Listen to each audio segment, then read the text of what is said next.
এবং কিছু লোক তাকে পাশ থেকে বলে, বড় ভাই খাবারটা কেমন? তাতে উত্তর দেয়, আপনাদের হলের খাবারটা খুব ভালো। লোকটির চাহনি বাড়ির বড় বউয়ের প্রথম থেকেই ভালো লাগেনি, কেমন যেন উগ্র চাহনি। কোমর পর্যন্ত ময়লা লুঙ্গিটা অত্যন্ত ছোট, চেহারাটা বুনো বুনো। কিন্তু বামন ঠাকুর বললে ভাত খাবে, কাজ করবে। কি বন্ধুগণ, কিছু মনে পড়ছে? আমি কথা বলছি ভারত তথা বাংলার বিখ্যাত সাহিত্যের এক রূপকর মাহেশ্বতা দেবীর লেখা ভাত গল্প। এই গল্পের মেন ক্যারেক্টার ছিলেন উৎসব নাইয়া, যার নাকি মাতলা নদীর পাশেই ঘর ছিল। আর এমন এক বৃষ্টি বর্ষা বাদলের দিনে মাতলা নদীর জল মাতাল হয়ে যখন বন্যার আকার ধারণ করে এবং বন্যায় সে তার স্ত্রী এবং তার দুই সন্তানকে হারিয়ে সর্বহারা হয়ে বসে।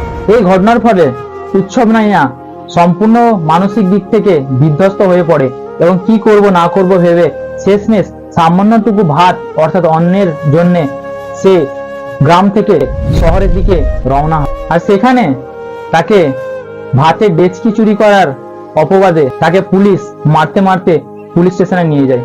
শেষমেশ সে তার হাতে কিছুই আসে না, সামান্যটুকু অন্যের জন্য যে লড়াই সেটাতেও সে ব্যর্থ হয়। প্রথমে তো সে তার পরিবারের, তার চন্নুনি অর্থাৎ তার বড় খোকা এবং তার ছোট খোকা, তার সাথে তার স্ত্রীকে বন্যার জলে হারিয়ে সর্বস্ব হারা হয়েছিল। কিন্তু শহরে এসে সে পুলিশের হাতে ধরা খেয়ে সে আরো বিধ্বস্ত হয়ে যায়। হ্যাঁ বন্ধুগণ, তোমরা ঠিকই ধরেছ। আলোচনা করছি বাংলাদেশে দাবিতে ঢাকা বিশ্ববিদ্যালয়ে হয়ে যাওয়া ঘটনা, যেখানে সামান্য অন্ন বা ভাতের জন্য একটা মানসিক অবসাদগ্রস্ত মানুষকে পিটিয়ে খুন করা হয়। আর এই দুর্ভাগ্যকর ব্যক্তির নাম হচ্ছে তোফাজ্জল, যে নাকি ঢাকা বিশ্ববিদ্যালয় থেকেই বাংলায় অনার্স করে পাস করেছে। কিন্তু 19 সেপ্টেম্বর দাবিতে ঢাকা বিশ্ববিদ্যালয়ের গেস্ট রুমে এমন কি ঘটনা ঘটেছিল যার কারণে তোফাজ্জলকে এইভাবে মৃত্যুবরণ করতে হয়েছিল। ঢাকা বিশ্ববিদ্যালয়ের ক্যাম্পাসে সকাল থেকে ক্রিকেট ম্যাচ চলাকালীন একটা ব্যাগেতে 6টি ফোন থাকা অবস্থায় সেই ব্যাগটি সকালে চুরি হয়ে যায় এবং সেই চুরির ঘটনা চারিদিকে ছড়িয়ে পড়ে। আর ওই রাতেই এই মানসিক অবসাদগ্রস্ত তোফাজ্জল ওই ক্যাম্পাসেই ঘোরাঘুরি করতে তাকে দেখা যায়। তারপরে বিশ্ববিদ্যালয়ের কিছু ছেলেরা তাকে চোর অপবাদে ধরে নিয়ে যায় এবং সেই কলেজের গেস্ট রুমে রেখে তার উপর মানসিক এবং শারীরিক নির্যাতন চালাতে থাকে। কিন্তু তোফাজ্জল কি সত্যি এক মানসিক অবসাদগ্রস্ত ব্যক্তি? সে কি প্রথম থেকে এমন? তো সেই ক্ষেত্রে উত্তরটি হবে না। 2015 সালে তার বাবা মৃত্যুবরণ করেন, 2019 সালে তার মাতা মৃত্যুবরণ করেন এবং তার একমাত্র ভাই, যে মাতা তার ভাইকে নির্দেশ দিয়ে গেছিল যে আমার ছোট ছেলে তোফাজ্জলকে দেখাশোনা করিস, কিন্তু সেই দাদাও 2023 সালে লিভার জনিত রোগ আক্রান্ত হয়ে মৃত্যুবরণ করেন। এমতো অবস্থায় তোফাজ্জলের কাছে অন্য কোনো রাস্তা না থাকায় সে প্রেমে আবদ্ধ হওয়ার পর, সেই প্রেম বিচ্ছেদের পর তার কাছে আলাদা করে কোনো রাস্তা ছিল না। সে সাধারণত ভবঘুরে জীবনযাপন করত এবং মানুষকে তার দুঃখ কষ্টের কথা বলে বেড়াতো। বা একটা মানুষ কি করতে পারে যার মা নেই, বাবা নেই, দাদা নেই, কোনো আত্মীয় স্বজন নেই? সে তো সাধারণ মানুষের মতো আর জীবনযাপন করতে সক্ষম হবে না। সেই জন্য সে মানসিক অবসাদগ্রস্ত হয়ে পড়ে এবং চারিদিকে ভবঘুরে হয়ে ঘুরতে ঘুরতে খাওয়া দাওয়ার সন্ধান করতে থাকে। এমন এক মানসিক অবসাদগ্রস্ত ব্যক্তি যার জীবনে কেউই নেই, সে পুরোপুরি একা। তাকে চোর অপবাদে ঢাকা বিশ্ববিদ্যালয়ের গেস্ট রুমে সবচেয়ে প্রথম মানসিক এবং শারীরিক দিক থেকে প্রচন্ড নির্যাতন করা হয় এবং তারপর তাকে ভাত খেতে দেওয়া হয়। মানুষের যে বিবেক, তার বুদ্ধি, তার বোধ ক্ষমতা যে এখানে কতটুকু মানুষের কাছে লজ্জাজনক ঘটনা, সেটা আজকে এই ভিডিওর মাধ্যমে তোমরা জানতে পারবে। তাকে প্রথমে গেস্ট রুমে এই চোর অপবাদ দিয়ে প্রচুর ভাবে পেটানো হয় এবং পেটানোর পর তাকে ভাত খাওয়ানো হয়।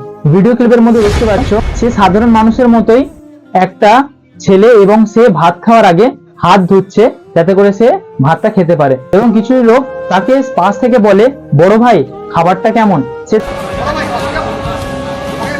তাতে উত্তর দেয়, আপনাদের হলের খাবারটা খুব ভালো। ভাবতে পারছেন যে একটা মানুষ তার মনে কতটা কষ্ট, বেদনা এবং কত কষ্টের পাহাড় সে বুকে চেপে নিয়ে সে ভাতটা খাচ্ছে এবং সে তাকে বলছে আপনার হলের ভাতটা খুব ভালো।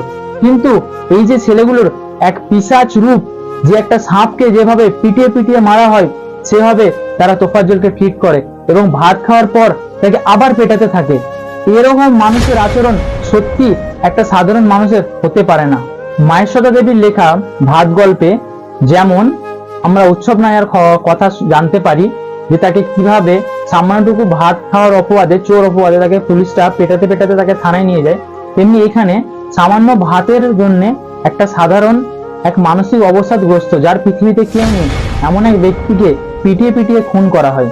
সত্যি আজকালের শিক্ষিত সমাজ, যারা নাকি ঢাকা বিশ্ববিদ্যালয়ের মধ্যে উচ্চশিক্ষায় শিক্ষিত হচ্ছে, তাদের এইরূপ মানসিকতা আমাদের চোখে আঙুল দিয়ে দেখিয়ে দেয় যে আমাদের সমাজে আমরা কতটা পিছিয়ে আছি, আর আমরা এই ঘটনায় কতটা নিজেদেরকে লজ্জিত বোধ হচ্ছে। ভিডিও শেষ করার আগে বলে দিই, এই ঘটনাটি বাংলাদেশের ঢাবিতে ঢাকা বিশ্ববিদ্যালয়ে ঘটেছে। এটি ভারতের কোনো রকম ঘটনা নয়।